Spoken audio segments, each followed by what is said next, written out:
زندگی کے جس مقام پر آپ ہیں اسے تسلیم کر لیں، اور یہ بھی تسلیم کر لیں کہ یہاں آپ ہمیشہ نہیں رہیں گے۔ اللہ سے محبت کریں، زندگی کا ایک اصول بنا لیں، ہر خوشی ہر غم کا پہلا ہمراز اللہ کو بنائیں۔ اللہ سے باتیں کریں، اللہ کو دوست بنائیں، کیونکہ اللہ جسے تھام لے اور اللہ کی رسی تھام لے تو اللہ اسے کبھی تنہا نہیں چھوڑتا۔ اور لوگ تو بہت کچھ توڑ جاتے ہیں، دل، امیدیں، خواہشیں، نہ جانے کیا کیا، مگر اللہ تو محبت نبھاتا ہے۔ اللہ سے باتیں کر کے تو دیکھیں۔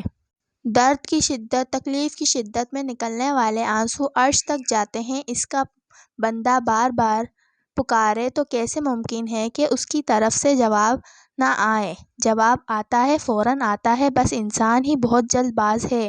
آپ اللہ کو پکاریں اور وہ جواب نہ دے، یہ کیسے ممکن ہے؟ زندگی ایک سفر ہے اور اس کے دو ہی راستے ہیں، جنت اور دوزخ، اور ان میں سے کس کا انتخاب کرنا ہے یہ ہمارے اختیار میں ہے۔ تھینکس۔